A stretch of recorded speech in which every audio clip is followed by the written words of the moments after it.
كل محدثات بدعة وكل بدعة ضلالة وكل ضلالة في النار. Amma ba'd, falhamdulillahirrahmanirrahim.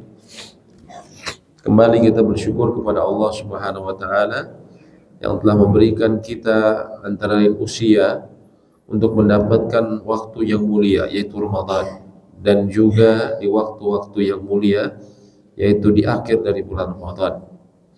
Karena para ulama katakan berkaitan dengan akhir Ramadan, maka disebutkan zahaba mu'zamuhu, telah lewat sebagian besar dari bulan ini, wa baqiya a'zamuhu, yang tersisa adalah justru waktu-waktu yang paling mulianya, ya. Artinya di hari-hari terakhir ini justru memang waktu-waktu yang paling mulianya, terutama ketika kita berhadap mendapatkan Lailatul Qadar, ya. Dan tadi malam tentunya kita baru melewati malam 29, salah satu malam ganjil yang diharapkan didapatkan malam Lailatul Qadar pada malam tersebut. Pada pagi ini insyaallah kita akan membahas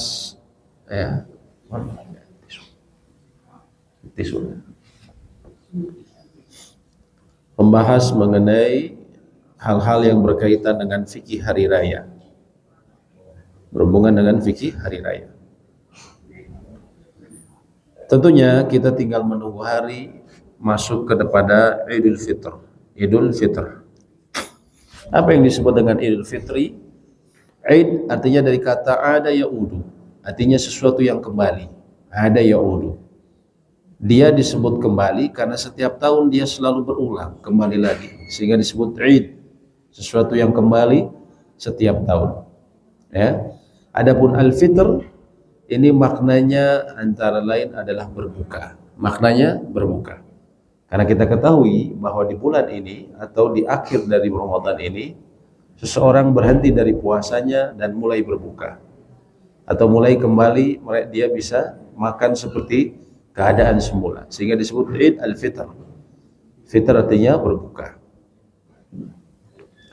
Dan hari Id ini adalah Idul Fitr, adalah satu di antara beberapa hari keagamaan atau hari besar keagamaan Islam yang ditetapkan oleh Nabi SAW langsung.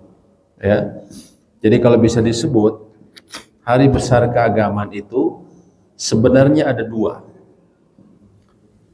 Ada dua secara umum dan ada 5 secara khusus.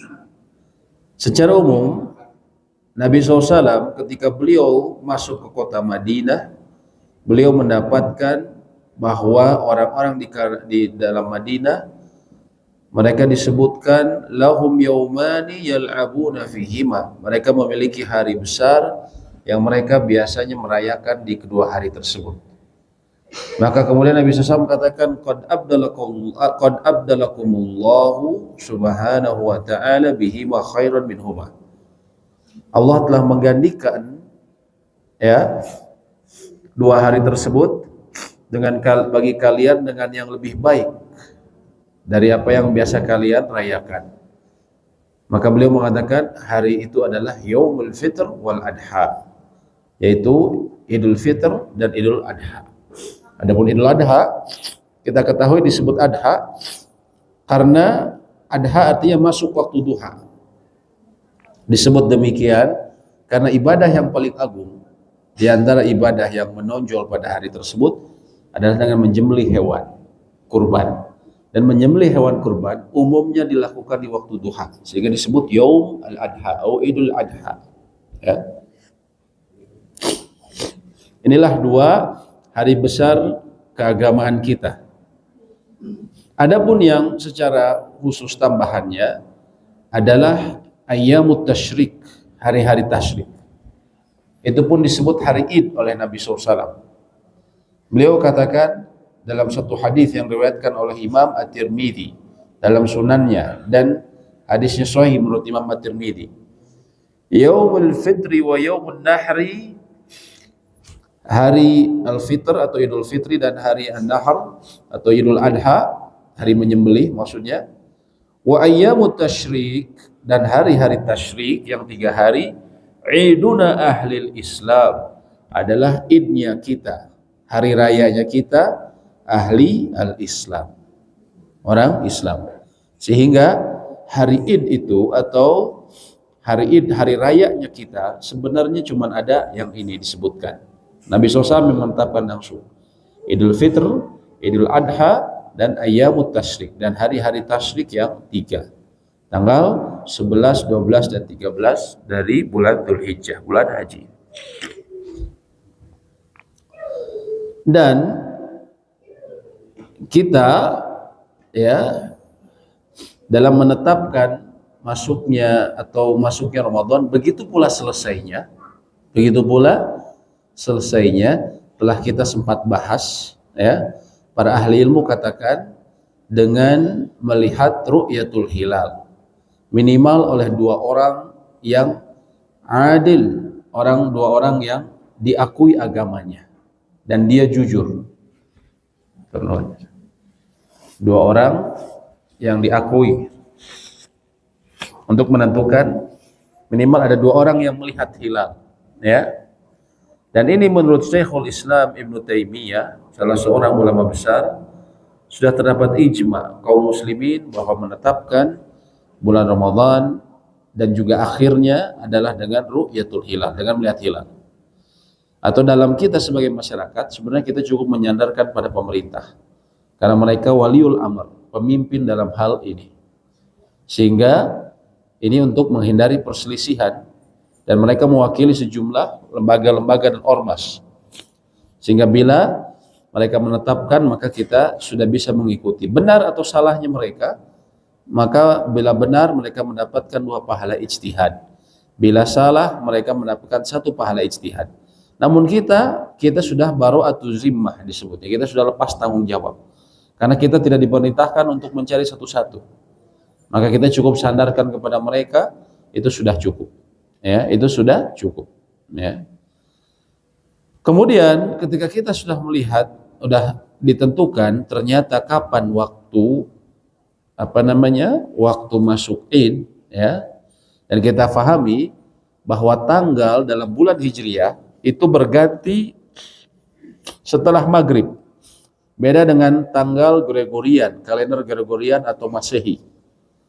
Tanggal itu bergeser pukul 00 ya, atau tengah malam. Dalam Hijriah yang digunakan penanggalan Islam atau Qamariyah, maka penanggalan bergeser mulai pada maghrib. Jadi yang dimulai adalah malam 1 Syawal terus dulu, baru kemudian harinya 1 Syawal. Jadi dalam Islam, dalam penanggalan Hijriah itu yang dimulai adalah malamnya dulu, baru siangnya atau harinya ya. Maka ketika seseorang melihat hilal atau diberitahu bahwa ada hilal, maka disunahkan seseorang membaca doa melihat hilal, yaitu Nabi SAW mencontohkan doanya antara lain Allahu Akbar, Allahumma ahillahu alaina bil amni wal imani was salamah. Ya Allah, tampakkanlah hilal ini bagi kami dengan membawa keamanan dan keimanan dan keselamatan, wal Islam dan juga Islam. Wa taufiqi lima tuhibbu wa tarda rabbuna wa rabbuka Allah. Serta dengan mendapatkan taufik ya bersama dengan hilal ini untuk menjalankan syariat yang kau sukai dan kau ridhoi. Rabbuna wa rabbuka Allah. Rabb kami dan Rabbu, maksudnya Rabb bulan sabit adalah Allah ya. Ini doa ya, kita bisa cari juga kalau nggak hafal doanya, kita bisa cari di internet. Doa melihat hilal atau doa masuk kepada bulan baru. Allahu Akbar, Allahumma ahillahu alaina bil amni wal imani was salamati wal Islam wa taufiqi lima tuhibbu wa tarda rabbuna wa rabbuka Allah. Ini antara yang bisa kita lakukan ketika kemudian kita mendapati matahari tenggelam di akhir bulan Ramadan. Dan juga matahari tenggelam di akhir bulan Ramadan juga menandakan wajibnya saat itu membayar zakat fitr. Zakat fitr atau zakat fitrah itu diwajibkan bagi seorang muslim ya, yang dia memiliki kelapangan makanan untuk dirinya dan juga untuk orang yang ditanggungnya, serta memiliki kelapangan dalam masalah kebutuhan pokoknya selama malam Idul Fitri dan harinya. Satu hari satu malam dia aman makanannya. Dan di antara syarat wajibnya adalah seseorang hidup di antara dua waktu, yaitu di akhir bulan Ramadan dan di awal bulan Syawal. Artinya dia hidup sebelum dan sesudah matahari tenggelam di akhir bulan Ramadan, atau dengan maghrib terakhir di bulan Ramadan. Mati masuk maghrib ke 1 Syawal, malam takbiran. Sehingga seseorang yang berpuasa 30 hari, misalnya besok qadarullah ternyata dia di hari asarnya atau di waktu asarnya meninggal, maka tidak wajib dia membayar zakat fitrah. Zakat fitrah. Tapi kalau dia hidup kemudian meninggal setelah maghrib, maka wajib tetap dibayarkan oleh walinya zakat fitrah. Begitu pula dengan bayi. Bayi yang baru lahir sebelum azan maghrib dari di akhir bulan Ramadan tersebut, maka dibayarkan zakat fitrinya atau zakat fitrahnya oleh walinya atau oleh orang tuanya. Yaitu waktu diwajibkannya zakat fitrah, ya. Dan tentunya disunahkannya nanti ketika di ba'da subuh menjelang sholat id, ini waktu afdol. Namun di malam itu kalau seseorang mau memberikan, maka hukumnya sah, diperbolehkan. Hanya kalau bicara afdol, maka itu ba'da subuh. Kalau bicara afdol. Lalu ibadah apa lagi yang bisa dia lakukan? Di antara ibadah yang bisa dia lakukan, artinya dia memperbanyak zikir setelah masuk waktu bulan Syawal ini, ya. Dia berzikir antara lain dengan zikir atau takbir, juga bertakbir, ya. Bertakbir pada dimulai dari malam tersebut, ya. Tapi takbirnya disebut takbir mutlak, artinya tidak terikat. Jadi bisa diucapkan kapan saja. Pokoknya setelah pada maghrib itu dia bisa bertakbir di rumahnya, di masjid, ya, ataupun di jalanan, ya, sambil dia berjalan.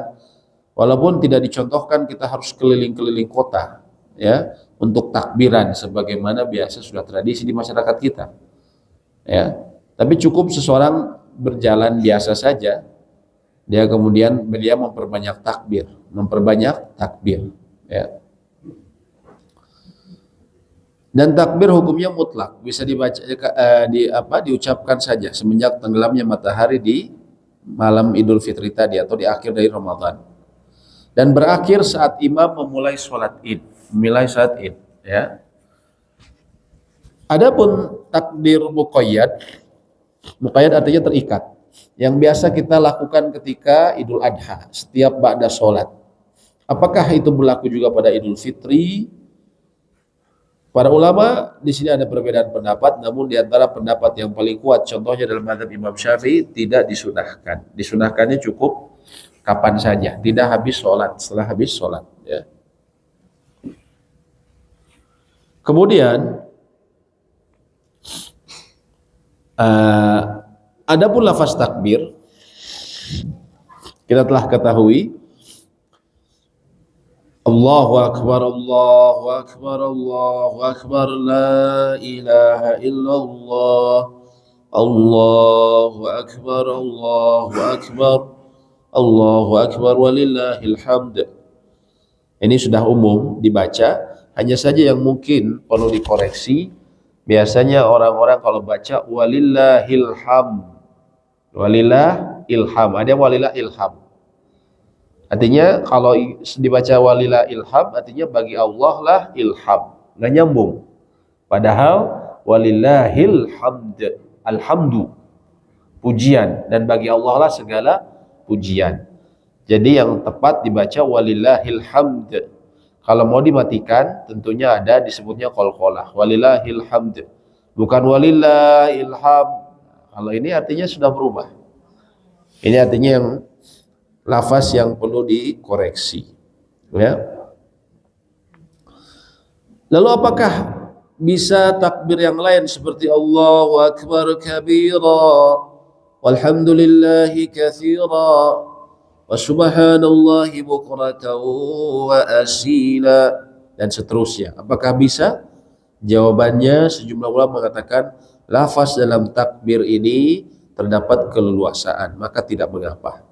Bahkan Imam Syafi'i, beliau mengatakan dalam salah satu keterangan yang dikutip dari beliau bahwa setelah membaca tadi takbir yang biasa Allahu Akbar yang biasa sudah 3 kali, maka yang ketiga ya setelah 3 kali membaca itu, yang keempatnya Allahu Akbar kabira, walhamdulillahi katsira, dan seterusnya.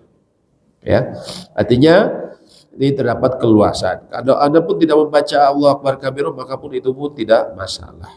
Itu tidak masalah. Ya. Dan disunahkan seseorang membacanya secara sendiri-sendiri, tidak usah menunggu qor. Jadi ketika kita di rumah, terutama ketika seseorang akan ke lapangan untuk sholat, maka ini salah satu syiar yang ditekankan. Jadi dia bisa membacanya, khususnya laki-laki bisa membacanya dengan suara yang keras, ya, khususnya laki-laki. Jadi gak usah malu bapak-bapak ya. Ini satu syiar, salah satu syiar dalam agama kita yang mulia. Kalau ibu-ibu tentunya hanya terdengar oleh dirinya sendiri, ya. Kemudian apalagi yang bisa kita lakukan di malam yang mulia tersebut, ya? Apakah saya harus membaca takbiran sampai besok pagi? Jawabannya tidak ada keharusan. Sebagaimana di masjid di kita ya, kadang semalaman sampai besoknya, sampai subuhnya. Itu takalluf, membebani diri sendiri, ya. Akhirnya begadang. Padahal ya, di malam itu sama seperti di malam-malam yang sebelumnya sudah kita lakukan. Kita biasa sholatul lail, sholat malam. Sholat malam itu antara lain sholat tarawih, sholat tahajud, ya. Terkadang istilahnya di kita, oh kalau nanti yang jam 2 atau yang tengah malam itu disebutnya sholatul lail. Sholat tarawih juga sholatul lail. Ya, sholatul lail artinya sholat malam. Sholat di antara sholat malam, antara lain sholat tarawih, sholat tahajud, sholat witir, itu semuanya adalah bagian dari sholatul lail. Ya. Adapun tahajud yang dilakukan setelah tidur, karena tahajjada artinya seseorang bangkit setelah tidur. Ya. Nah kita yang biasa kemarin alhamdulillah istiqomah tarawih terus-terusan, jangan sampai lolos di malam Idul Fitri kita bablas. Justru kita pertahankan, itu salah satu kata para ulama tanda ibadah kita diterima. Kita tetap pertahankan. Ya, kita tentunya tidak berjamaah, kita sendirian di rumah, ya. Maka kita lakukan tetap, misalnya biasanya berapa, kita lakukan. Kalau misalnya mungkin biasa di rumah masjid 11 rakaat, saya mungkin cuma bisa 5 rakaat, tidak masalah. Bahkan 3 rakaat tidak masalah. Yang penting jangan ditinggalkan. Ini salah satu momen yang krusial supaya Allah menjaga amal-amalan kita. Maka di malam Idul Fitri tetap kita lakukan. Minimal kalau kita nggak bisa bangun di waktu sahur sebagaimana kita di Ramadan bisa, maka kita lakukan sebelum tidur. Kita lakukan sebelum tidur. Ya, kita sholat witir dulu minimal 3 atau paling minimal 1 rakaat. Yang penting jangan ditinggal. Kemudian seseorang seperti biasa dia ya tentunya dia mempersiapkan diri untuk sholat subuh dan qobliyahnya, dan sebelum waktu atau di waktu sahur tetap disunahkan beristighfar. Jadi kalau istighfar itu ada waktu khusus yang memang disebutkan dalam sejumlah ayat dalam Al-Quran, yaitu di waktu sahur. Ya, di waktu sahur. Waktu sahur itu adalah waktu yang antara lain paling tepat untuk beristighfar. Kemudian juga ya, seseorang setelah kemudian beristighfar, sholat subuh, lalu setelahnya maka dia tentunya bersiap-siap, atau dia bisa juga membagikan zakatnya, zakat fitr. Kalau dia bagikan sendiri tentunya lebih mudah. Tapi kalau ke panitia masjid tentunya kesulitan. Panitia diberikan ba'da subuh ya tentunya kerepotan. Tapi kalau dia hanya memberikan sendiri ke salah satu tetangganya yang dia tahu misalnya kekurangan, atau ya yang dia kira-kira dia tahu akan diberikan kemana, maka itu waktu paling afdol. Ba'da sholat subuh menjelang sholat id. Ini waktu paling afdol. Namun kalau tidak memungkinkan, maka dia bisa lakukan malamnya atau minimal sehari atau 2 hari sebelum Idul Fitri. Dia sudah bisa memberikan zakat fitrinya atau zakat fitrahnya. Ya. Dan ini disepakati oleh ulama 4 madhab, bisa diberikan 1 atau 2 hari sebelum Idul Fitri. Lalu kemudian seseorang, ya, bagaimana kalau dia berikan setelah sholat Idul Fitri? Diberikan setelah sholat Idul Fitri, di sini ada perbedaan pandangan ulama. Sejumlah ulama ada yang mengatakan tidak sah, dipandang sebagai sedekah biasa. Karena Nabi SAW menyebutkan dalam salah satu hadis riwayat Imam Abu Daud, man addaha qabla sholati, ya, fahiya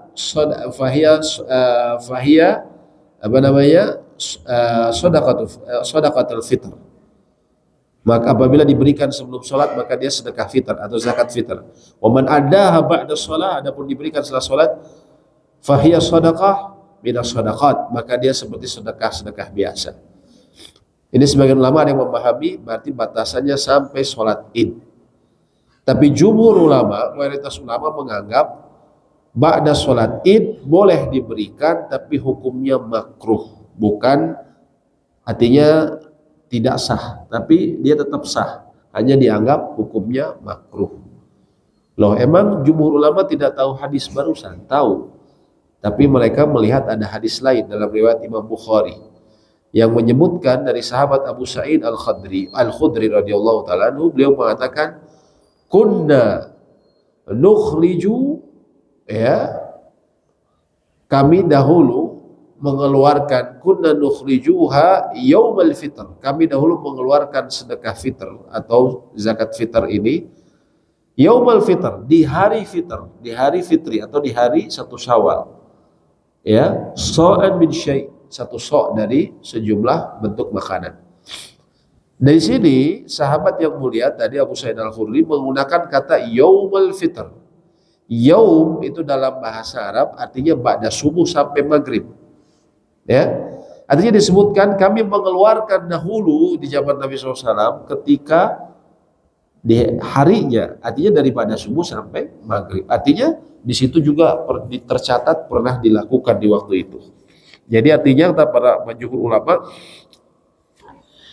boleh, tapi dia pahalanya tidak sebesar yang dilakukan sebelumnya. Dan batas terakhirnya adalah pada maghrib. Ya, setelah pada maghrib, kalau orang lupa, maka dia tetap membayar, tapi judulnya qadha. Ya, atau dia tetap memberikan makanan pokok, tapi judulnya qadha. Ya. Kemudian setelah itu dia tentunya akan bergegas menuju lapangan sholat id, ya, sholat id. Dan telah kita sebutkan, ya, bahwa sholat id ini bisa dilakukan di lapangan atau di masjid. Kalau bicara afdol, nah di sini terdapat perbedaan pandangan ulama.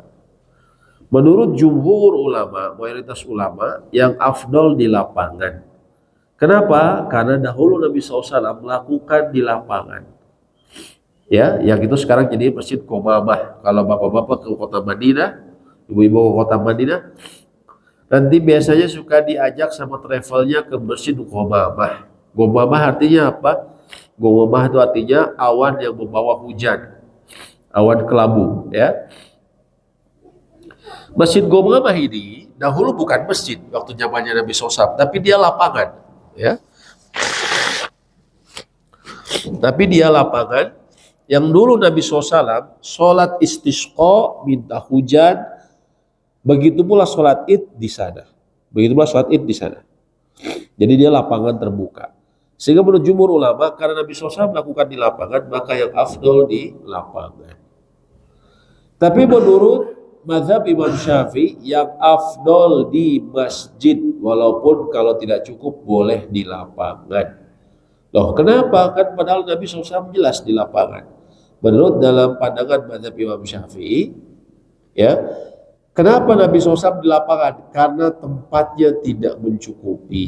Dahulu Masjid Nabawi itu masih sangat kecil.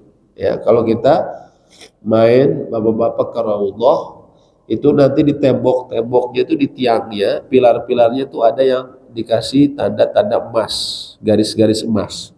Ada yang beda, beberapa tembok tuh, beberapa tiang tuh ada yang beda sendiri. Itu kenapa diberi tanda seperti itu? Itu dulu batasnya masjid yang lama. Masjid yang lama itu dibatasi dengan tandanya dengan itu. Di situ kita bisa lihat, oh kecil sekali dulu Masjid Nabawi, kecil dulu ya. Karena tidak cukup, kemudian maka dilakukan di namanya di lapangan. Itu yang dipandang oleh pandangan Imam Syafi'i. Kenapa di lapangan? Karena ada sebab. Tapi kalau cukup, lebih baik di masjid. Karena lebih bersih dan lebih suci. Itu dalam pandangan mazhab Imam Syafi'i. Ya, dan juga melihat karena kebiasaan kalau di Mekah itu selalu di Masjidil Haram. Ya. Artinya dalam hal ini terdapat keluasan. Adapun jumhur tadi mengatakan di lapangan yang tetap yang paling utama. Ya. Kemudian seseorang berangkat menuju lapangan dan tentunya menuju lapangan ini disunahkan seseorang bersih-bersih dulu, mandi. Ya. Kalau kita sih udah biasa, kita sehari mandi berasa berapa kali. Tapi ini ya budaya kita mandi sebenarnya bisa dikatakan budaya dari Islam ya, yang menganjurkan banyak mandi. Kalau bapak-bapak mungkin tentunya punya relasi orang Eropa itu, sampai sekarang mereka sudah ketersediaan air, ya, kamar mandinya mewah. Mandi itu tidak tiap hari mereka kadang ya. Mandi itu kadang orang-orang Eropa itu cuma ya berapa hari sekali kayak gitu ya. Ini Islam mengajarkan memang mandi, selain menuju ke lapangan.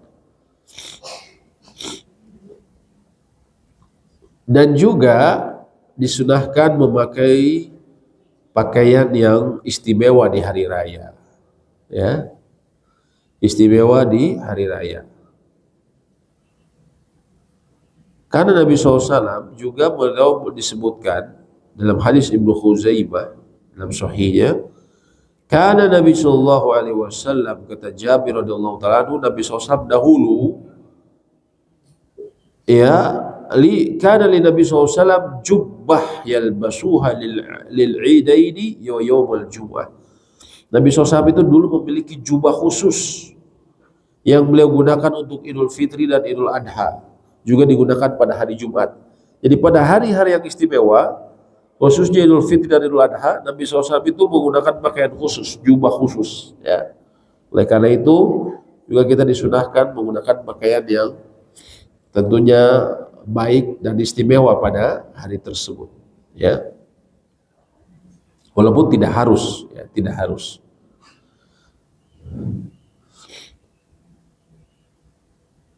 Kemudian juga, ya,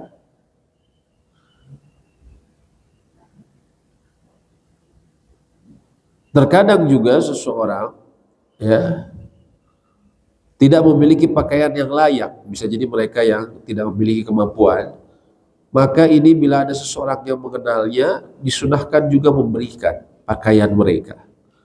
Karena disebutkan dahulu ya, pada zaman Nabi SAW, sejumlah wanita mereka berkata kepada Nabi SAW, ihdana la yakunu laha jilbabun.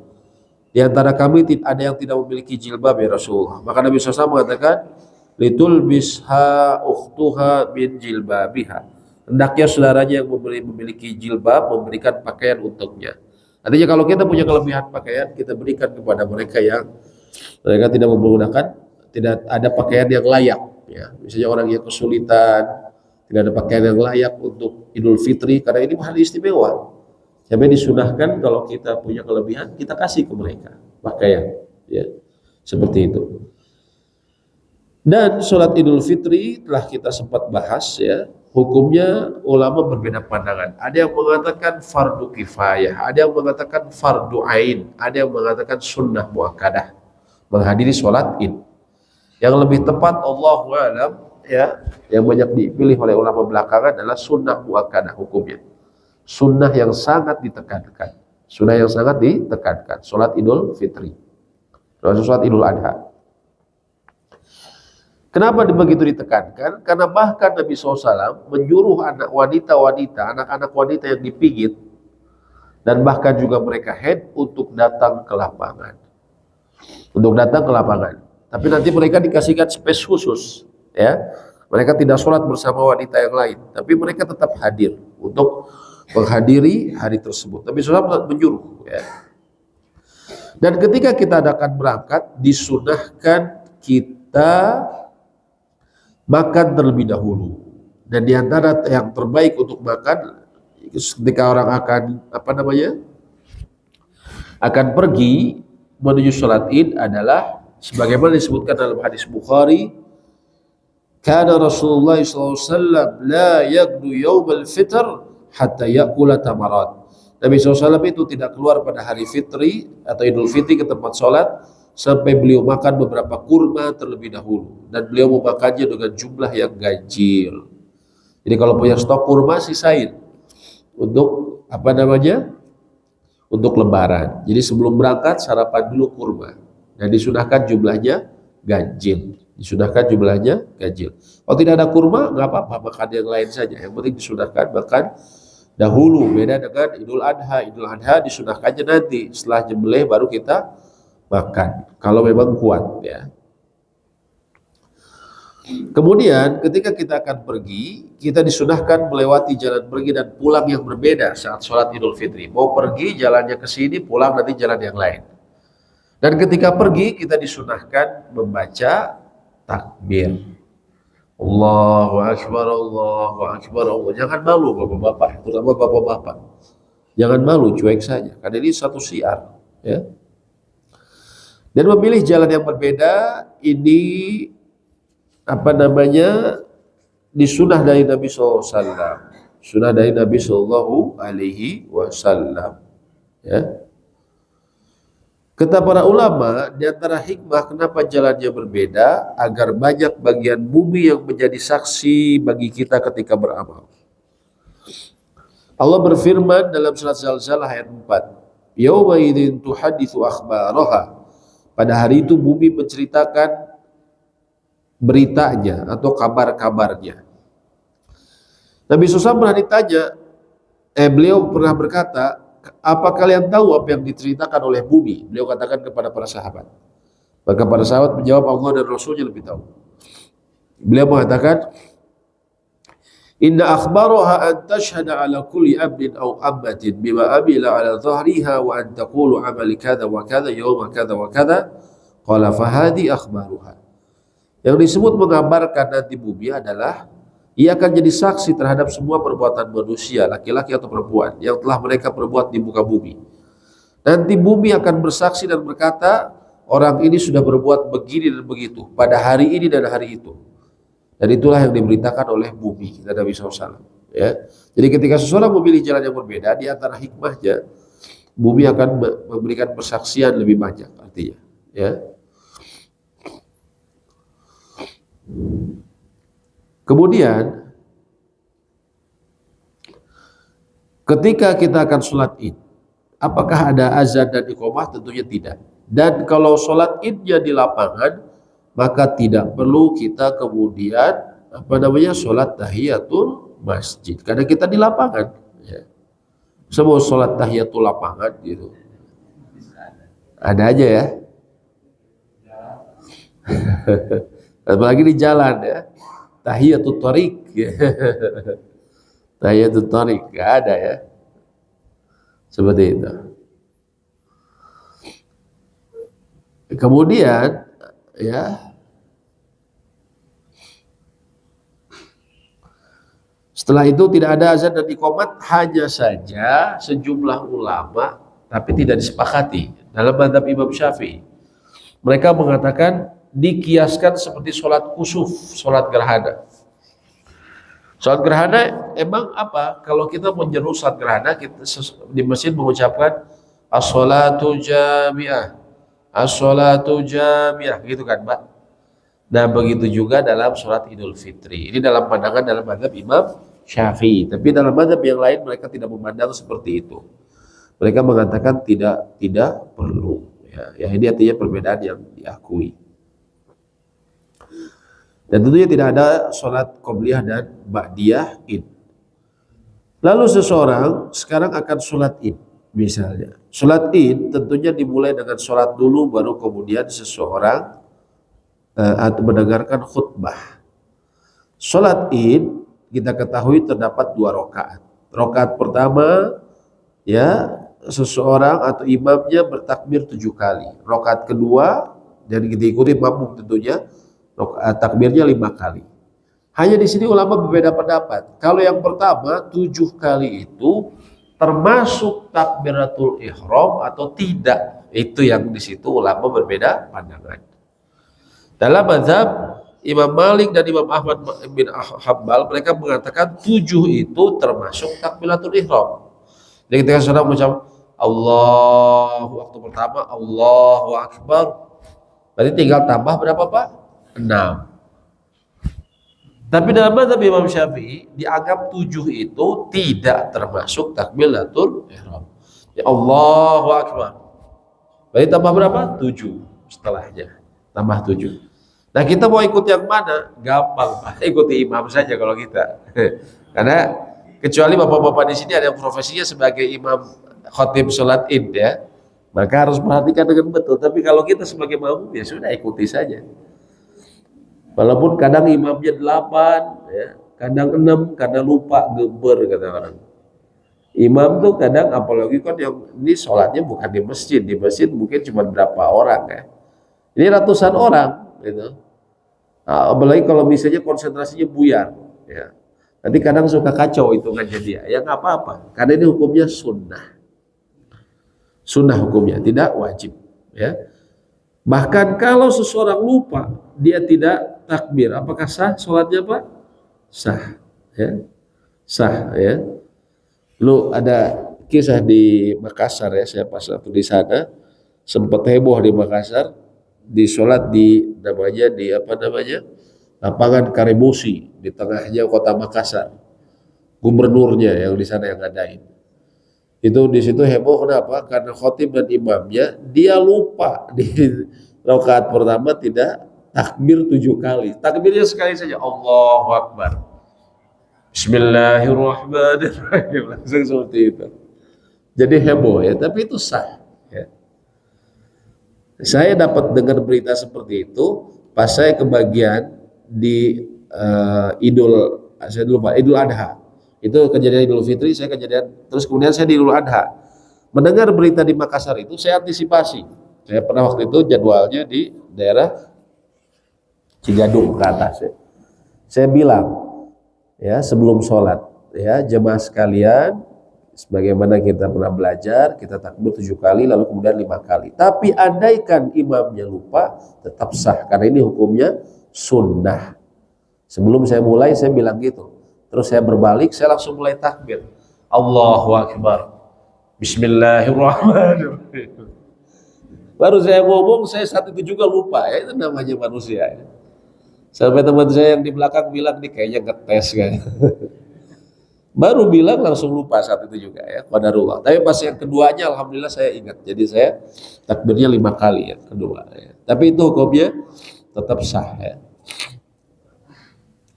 Lalu di antara takbir apa yang saya baca?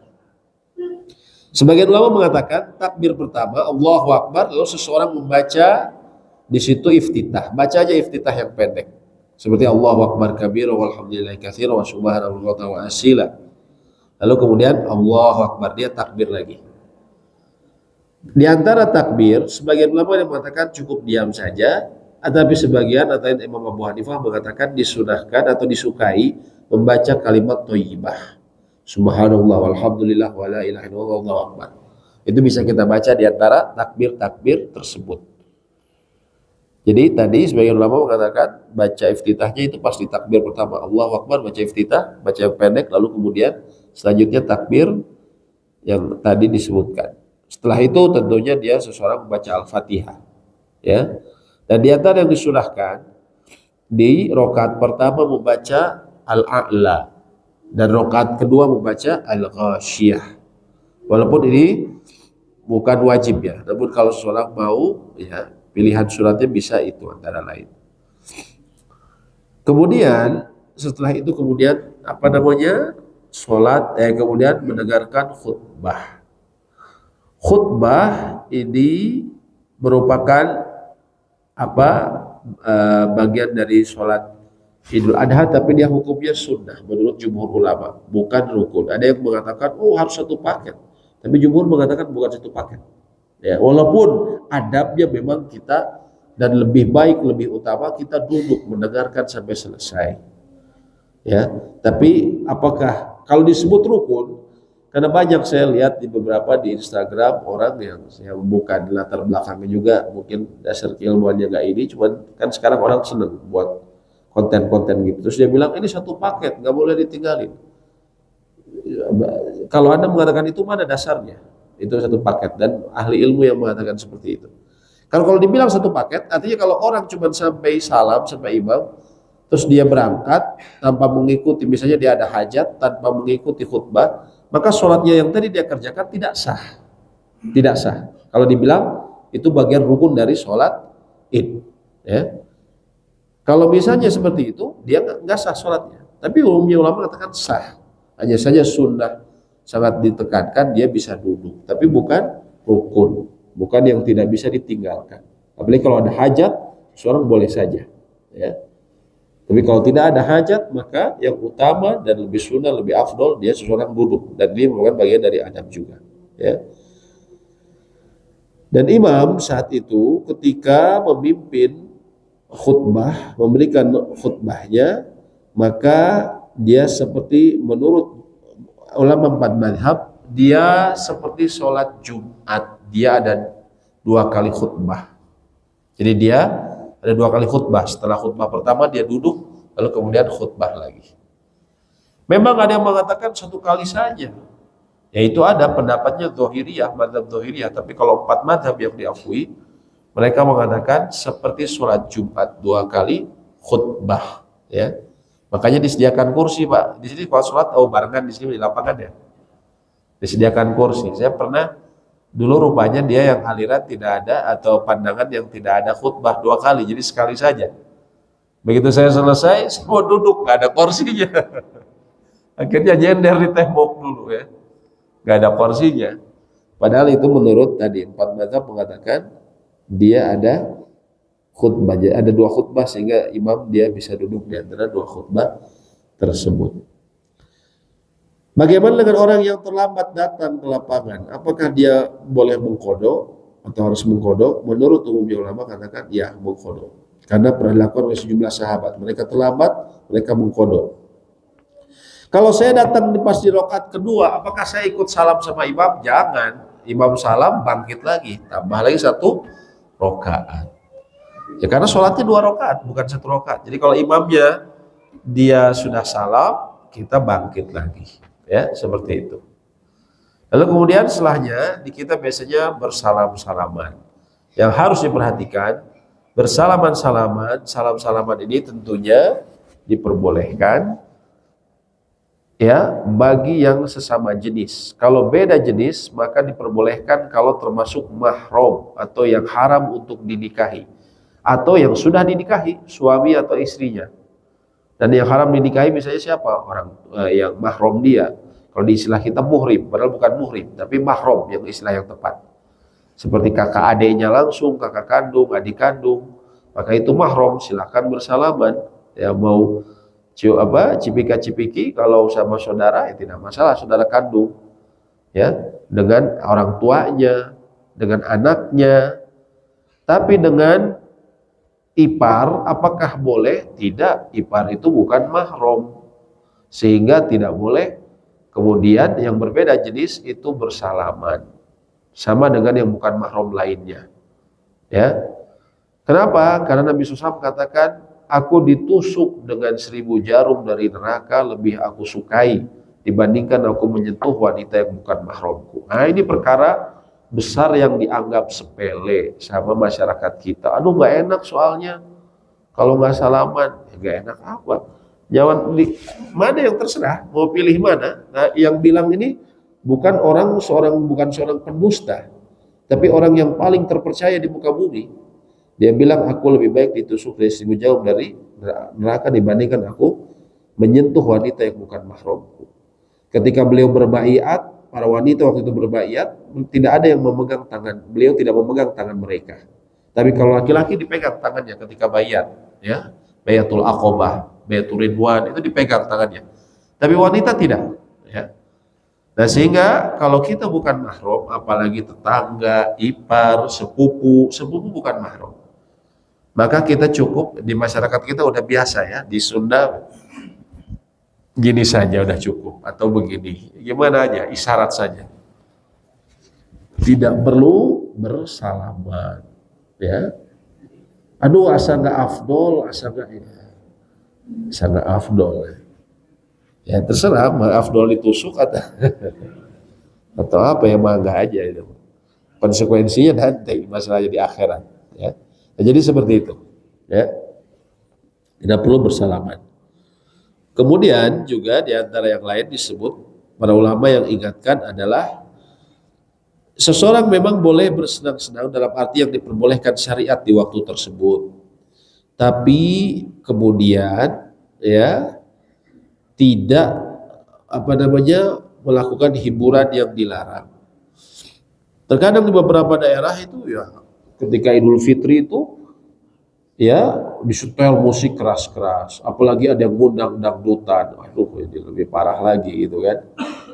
Nah, ini tentunya ada salah seorang ulama dahulu, Wahab Ibnu Munabih kalau tidak salah, beliau melihat ada sekelompok kaum yang mereka berfoya-foya secara berlebihan atau cara tidak benar sesuai syariat ketika di Idul Fitri. Dia mengatakan perkataan hikmahnya. Kata beliau, apakah begini? Andaikan ibadah mereka diterima, apakah cara seperti ini adalah cara mensyukuri nikmat Allah atas diterimanya ibadah mereka? Apakah seperti ini? Dan apabila tidak diterima, apakah seperti ini cara bertobatnya? Ya, artinya kita tidak ada jalan artinya tidak ada pembenaran untuk seseorang kemudian ya karena Idul Fitri kemudian seenaknya ya sambil joget-joget segala macam. Itu tidak benar. Ya, apalagi kalau di beberapa daerah ada yang ya naudzubillah, tapi itu jauh sekali dari Islam ya, malah pesta miras ya. Karena dia banyak duit, tadi malamnya dia ngambil zakat fitr yang dibagiin duit, jadi dikumpulin terus beli miras nanti malamnya ya. Lalu apa yang saya bisa mengucapkan selamat di pada hari itu? Ucapan selamat di sini terdapat keleluasaan. Di antara yang populer adalah dari yang disebutkan para sahabat, taqabbalallahu minna wa minkum, semoga Allah menerima dari kami dan juga darimu salihul a'mal, salihal a'mal, amal-amal soleh. Atau taqabbalallahu minna wa minkum itu sudah cukup. Namun kalau bisa kita bilang selamat hari raya, minal aidin wal faizin, minal aidin wal faizin, dari yang kembali dan faizin dan pemenang. Itu harapan, bukan klaim bahwa kita sudah berhasil. Tapi itu harapan, boleh saja kalau ucapan tahniah seperti itu terdapat keleluasaan, ya. Jadi kita boleh mengucapkan dengan nafas. Kayak seperti di Saudi orang bilang kulu amin wa antum bi khair. Sepanjang tahun kau dalam keadaan yang baik. Itu kan harapan, itu pun boleh seperti itu. Ya, jadi dalam hal ini terdapat keleluasaan, ya. Allahu a'lam. Demikian mungkin yang bisa kami sampaikan. Apabila ada pertanyaan atau diskusi kami persilahkan. Mengapa?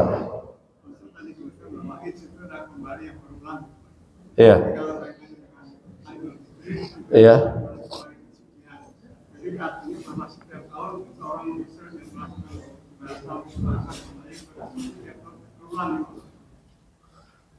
Sebenarnya Id di sini tidak ada hubungannya dengan kembali suci. Itu hanya bahasa yang digunakan oleh sebagian orang saja. Tapi tepatnya Id itu artinya memang kembali. Karena dia kembali setiap tahun. Kembali setiap tahun seperti itu. Ya. Jadi Id itu artinya sesuatu hari yang kembali, dari kata ada ya'udu, bukan kembali suci. Karena tidak semua orang yang di Ramadan ini, ya ini juga kita tidak bisa mengklaim bahwa kita sudah suci. Kita tidak diterima, belum tentu kita diterima, gitu kan? Dan Nabi SAW mengisyaratkan seperti itu. Beliau katakan bahwasanya raghiba anf rajulin dakhala alaihi Ramadan thumma salakha falam yughfar lah. Celakalah bagi seseorang yang Ramadan, dia memasuki waktu Ramadan dan Ramadan kemudian pergi namun dia tidak kunjung diampuni dari dosanya. Artinya memang tidak semua orang menjadi suci saat itu. Jadi artinya yang kata id di situ, karena Idul Adha juga kan kata id, Pak. Artinya dari makna berulang. Sesuatu yang berulang setiap tahun. Seperti itu, Pak. Allahu a'lam bishawab. Ya.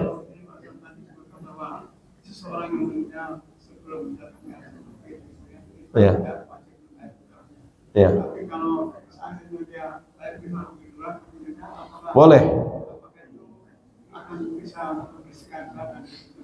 Allahu a'lam bishawab. Ya, diharapkan mungkin menjadi catatan amalan kebaikan bagi dia. Karena membayar, misalnya dia bayar sehari atau 2 hari sebelum Idul Fitri, tapi persis di malam Idul Fitri waktu asar sebelum mencapai maghrib meninggal misalnya, maka diharapkan memang itu bisa menjadi catatan kebaikan bagi dia. Seperti itu. Allahu a'lam bishawab. Ya, silakan Ibu dulu kan. Ya. Ya, mangga Bu. Assalamualaikum warahmatullahi wabarakatuh. Menerima hadiah lebaran dari orang tua siswa, apakah sama hukumnya dengan hadiah ketika mereka kelas dan orang tua siswa? Iya. Oh iya, mengenai hadiah kepada guru, ya, kenapa sebagian ada yang melarang? Mungkin karena bukan melarang, tapi memang ada hadis yang mengatakan untuk pekerjaan-pekerjaan yang disebutnya madinatut tuhmah, suatu pekerjaan yang dia ada potensi mendapat tuduhan, maka itu tidak diperbolehkan. Seperti seseorang pejabat yang dia berhak memutuskan satu proyek, ini untuk itu nggak boleh menerima gratifikasi dalam Islam. Kalau menerima gratifikasi itu masuknya hulul atau termasuk harta haram, ya. Begitu pula dalam hal ini skala guru yang misalnya tadi dalam perolehan ketika akhir bagi rapot dia menambah hadiah, itu tidak diperbolehkan. Namun kalau misalnya tidak ada sesuatu yang menimbulkan tuhmah tadi, tuduhan, seperti misalnya ketika hari raya, ketika sudah selesai proses dari pembelajaran, ya, lalu kemudian para ulama sebagian mensyaratkan juga pihak sekolah memperbolehkan, yang mempekerjakan siapa? Kan sekolah, ya. Guru ini kan bekerja pada sekolah. Pihak sekolah memperbolehkan. Maka ketika dia menerima hadiah dari orang tua murid, maka dalam hal ini insya Allah tidak mengapa. Karena dia tidak berhubungan dengan prestasi seseorang. Walaupun sebenarnya lebih baik kalau bisa dikolektifkan. Nanti dibagi rata. Supaya nanti orang gak inget-inget. Tah si ibu eta nu kamari ngasian teh Idul Fitri, tah ngasian teuleup-euleup cenah. Ngasih gelang emas gitu kan. Nanti pasti kan diinget-inget saha si ibuna saha ieu teh. Gitu kan. Ibunya si ini nanti pas rapot, wah 10 terus nilainya. Karena dulu ngasih 10 gram. Jadi langsung 10 terus ya. Nah, jadi kalau sekolah yang bijaksana sih lebih baik memang dikolektifkan nanti di pihak sekolah, lalu kemudian dibagikan dari pihak sekolah sehingga tidak ketahuan secara langsung siapa yang memberi. Tapi andaikan memang juga diberikan dan diizinkan oleh sekolah, tidak mengapa, tapi sang guru tadi dia memberikan syarat, ya, artinya saya ini tidak akan berpengaruh pada nilai ya, nah kayak gitu. Kayak insya Allah tidak mengapa. Allahu a'lam bishawab. Ya. Assalamualaikum warahmatullahi wabarakatuh. Karena tidak dikasihnya apakah memang di Ramadan enggak? Iya. Kalau terlambat di sholat rakaat kedua, apakah takbirnya 5 atau 1? Iya. Iya, baik. Lagi. Iya. Dalam menikmati hari raya. Iya. Sebenarnya kita ini kan bergembira ya. Iya. Iya. Tapi di sisi lain kita juga harus salah lah bahwa Sedih. itu hari yang memang nanti tahun depan tidak bisa ikut lagi atau enggak. Dan sebaiknya ibadah kepada supaya bisa kita bermuhasabah bahwa dari pekan ini jangan sampai terlalu berdosa. Iya. Tapi sebelumnya saya mau koreksi dulu, tidak disebut hari kemenangan sebenarnya. Idul Fitri itu tidak disebut hari kemenangan ya. Apa? Sebagian mungkin dalam kajian-kajian suka malahan karena kalau bisa menahan nafsu. Iya, mungkin itu istilah dalam biasanya khutbah ya, meraih hari kemenangan, slogan-slogan. Tapi kalau kita lihat, bahkan para sahabat sendiri, ya, orang-orang terbaik yang langsung diajarkan oleh Nabi SAW, agama yang mulia ini, mereka itu tidak pernah GR merasa bahwa amalnya diterima. Sampai-sampai dahulu Abdullah ibn Umar radhiyallahu taala anhu beliau mengatakan, andaikan aku tahu satu sujudku diterima di sisi Allah, maka itu sudah lebih baik daripada dunia dan seisinya. Jadi beliau sendiri tidak pernah pede gitu.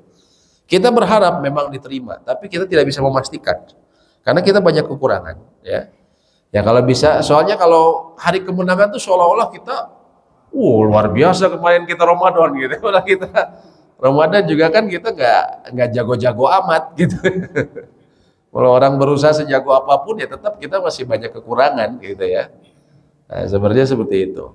Sehingga memang para ulama itu tidak ada doa khusus, cuman mereka begini Pak ya, ini memang kita masih jauh dari praktek para ulama terdahulu. Ulama terdahulu itu mereka terkenal 6 bulan sebelum Ramadan mereka berdoa meminta Allah supaya disampaikan di bulan Ramadan.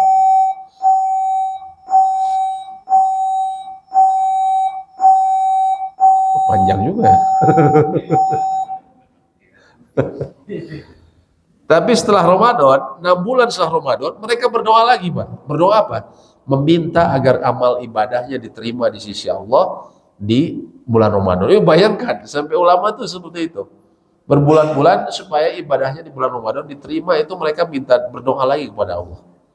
Ya, Rabbana. Makanya kan itu termasuk Nabi Ibrahim. Makanya di sini kalau ada istilah kemenangan itu sebenarnya agak sedikit pertanyaan ya. Bahkan sekelas Nabi Ibrahim saja, beliau selesai mendirikan fondasi Ka'bah, masjid paling utama, bangunan paling mulia, di tempat yang paling utama, paling Allah cintai di muka bumi. Apa yang beliau katakan? Beliau katakan, Rabbana taqabbal minna, innaka antas sami'ul alim. Ya Allah, terimalah dari kami, ibadah kami ini. Sesungguhnya Engkau Maha mendengar dan Maha mengetahui. Terus di ayat berikutnya beliau katakan, wa tub alaina, dan terimalah tobat kami, innaka antat tawwabur rahim. Sesungguhnya Engkau Maha penerima tobat dan Maha mengasihi. Beliau tidak merasa jumawa dengan amalnya. Padahal ini amalan yang sangat besar. Mendirikan bangunan yang sekarang miliaran orang di sana tawaf gitu kan sampai sekarang. Tapi beliau Rabbana taqabbal minna, ya Allah terimalah ibadah kami. Nah mungkin diantara doa yang bisa selain kita baca tetap masih Allahumma innaka afuwun tuhibbul afwa itu masih terus dibaca. Bisa juga baca itu Rabbana taqabbal minna innaka antas samiul alim wa tub alaina innaka antat tawwabur rahim. Itu kan diambil dari Al-Qur'an ya. Kita bisa baca itu supaya Allah menerima ibadah kita. Itu pertanyaan ketiga. Yang pertama apa Pak? Jadi lupa Pak. Bapak juga lupa pasti. Fidyah. Fidyah itu boleh Bapak 1 hari nggak puasa. Kan kita telah sebutkan fidyah itu diberikan bagi orang yang sulit diharapkan kesembuhannya. Penyakitnya tahunan, penyakit berat. Atau sudah sepuh, tapi akalnya masih ada. Cuman dia tidak mungkin berpuasa, udah lemah. Maka membayar fidyah. 1 hari dia nggak puasa, langsung bayar. Hari kedua bayar lagi, hari ketiga bayar lagi. Boleh seperti itu, boleh diakumulasikan. Selesai langsung kemudian akumulasikan. Seperti Anas bin Malik radhiyallahu taala anhu, sahabat Nabi SAW. Di akhir kehidupannya, ya disebutkan di akhir tahun-tahun terakhir, 2 tahun terakhir, beliau tidak kuat puasa. Ya, tapi tidak kuatnya beliau itu kan usia akhir itu 100-an. Jadi usia 100 berapa beliau gak kuat. Jadi usia 99 tuh masih puasa dia. Di usia 100-an baru sudah gak kuat. Beliau di akhir Ramadan dia undang fakir miskin 30 orang makan bareng sama beliau. Jadi boleh seperti itu juga. Fidyah itu. Jadi dikasih makan, dikasih lauknya. 30 orang makan bareng bersama beliau, ya. Nah, itu fidyah. Dan yang kedua apa, Pak? Terlambat apakah takbirnya 7 atau 5? 5, Pak. Karena Bapak tadi ya yang sama imam, Bapak walaupun takbirnya 5 dan itu kan hukumnya sunnah. Bapak tapi intinya Bapak mengerjakan rakaat pertama. Jadi pas Bapak bangkit lagi, Bapak cukup 5 saja. Ya, seperti itu, Pak. Allahu a'lam bishawab. Ya, silakan ya. Ya.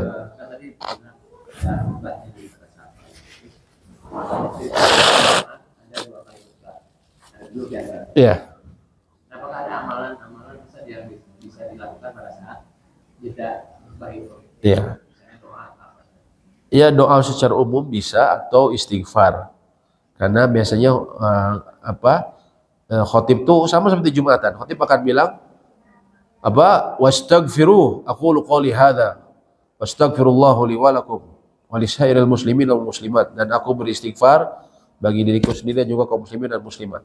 Wastaghfiru, dan beristighfarlah kalian, innahu huwat tawwab innahu wal ghafurur rahim. Sesungguhnya Maha Pengampun dan Maha Pengasih. Bisa juga beristighfar. Ya kalau diam juga tidak masalah. Seperti itu. Allahu a'lam. Ya. Allahu a'lam. Memang ada yang mengatakan selawat tapi saya tidak tahu dasar yang khususnya ya. Allahu a'lam. Seperti itu. Silakan Bu. Silakan ya. Iya, Waalaikumsalam.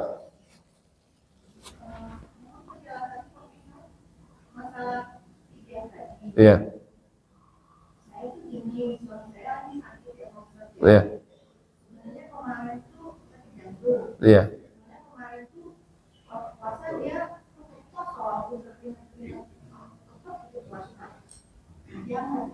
Iya. Iya. Jadi sakitnya gara-gara puasa tadi. Oh iya, berarti puasa. Iya. Iya.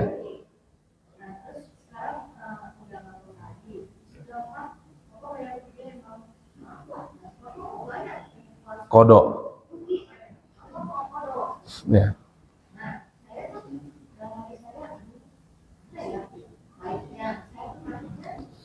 Ya, baik, saya bisa pahami. Ya.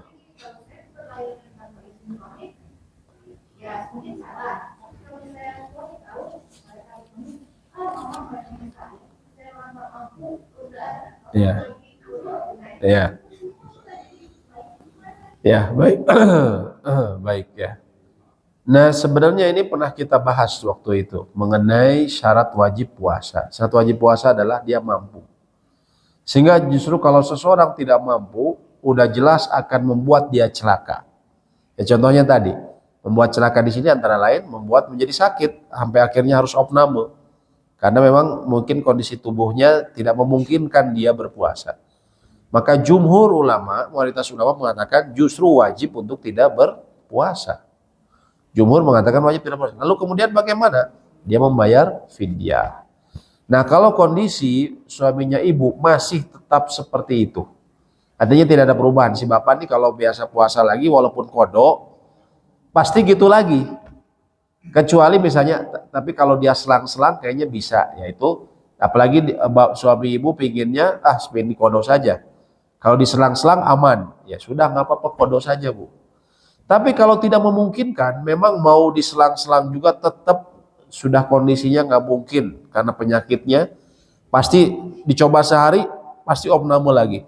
Justru dikasih tahu ke suami ibu kalau kondisinya udah dipastikan bakalan seperti itu, bakalan akhirnya jadi opname, justru jumhur mayoritas ulama mengatakan wajib untuk tidak berpuasa. Kenapa? Karena banyak ayat dalam Al-Quran berbicara mengenai penjagaan jiwa itu didahulukan. Allah berfirman, wala taqtulu anfusakum. Janganlah kalian bunuh diri kalian sendiri. Maksudnya janganlah buat kalian menjadi binasa. Ya. Juga Allah berfirman, wala tulqu bi aidikum ila tahlukah. Janganlah kalian sebabkan diri kalian sendiri jatuh ke dalam kebinasaan. Sehingga dalam hal seperti ini, menjaga jiwa itu didahulukan dari menjaga keafdoliahan dalam agama. Kalau misalnya afdol memang ininya puasa kalau afdol, cuman kan kondisinya tidak memungkinkan. Dalam kondisi tidak memungkinkan seperti itu, kalau tadi misalnya diselang-seling juga kemungkinan besar payah lagi masuk opname, dikasih tahu ke suami ibu, menurut mayoritas ulama justru wajib tidak berpuasa, bayar saja fidyah. La yukallifullahu nafsan illa wus'aha. Allah tidak membebani seseorang melebihi dari kesanggupannya. Seperti itu. Allahu a'lam bishawab. Ya, mohon. Baik, ada lagi yang menanyakan? Ya, silakan. Untuk jalan kan harus berbeda, itu bisa dipraktikkan dalam sholat lain. Bisa saja. Tidak harus ya, kalau harus itu wajib. Kalau ulama soalnya dia sangat memperhatikan perkataan kayak gini. Kalau harus itu wajib, ini sunnah. Kalau mau dia cari jalan lain. Begitupun dalam sholat juga begitu. Makanya kenapa sholat sunnah, kita disunahkan bergeser. Itu kata hikmahnya kata para ulama, supaya jadi saksi bahwa saya pernah dipakai sujud. Di tempat ini saya pernah dipakai sujud oleh si fulan, saya pernah dipakai sujud oleh si fulan, gitu maksudnya. Ya. Nah, jadi kalau mau sholat biasa juga boleh saja, gitu ya. Allahu a'lam bishawab. Baik, demikian mungkin yang bisa kami sampaikan. Ya, semoga Allah menerima amal ibadah kita khususnya di bulan Ramadan ini. Ya, ini masih nyisa kira-kira kita 1 hari ini dan besok. Ya, kita ada 2 hari dan masih ada 1 malam. Maka pergunakan baik-baik ya. Walaupun mungkin bukan malam ganjil nanti malam, tapi ya ini kesempatan terakhir kita di bulan Ramadan. Maka perbanyak berdoa, lain Allahumma innaka afuwun tuhibbul afwa fa'fu anni, dan juga doa-doa lain yang kita berharap semoga yang paling penting ibadah kita diterima di sisi Allah ya. Dan juga kita berharap semoga Allah memberikan kita kesempatan untuk mendapatkan Ramadan yang lainnya. Ya, amin ya rabbal alamin. Allahumma anfa'na bima 'allamtana wa 'allimna ma yanfa'una wa zidna ilma. Rabbana taqabbal minna innaka antas samiul alim wa tub 'alaina innaka antat tawwabur rahim. Rabbana atina fid dunya hasanah wa fil akhirati hasanah wa qina adzabannar. Amin ya rabbal alamin. Subhanakallahumma wa bihamdik, asyhadu an la ilaha illa anta, astaghfiruka wa atubu ilaik. Assalamualaikum warahmatullahi wabarakatuh.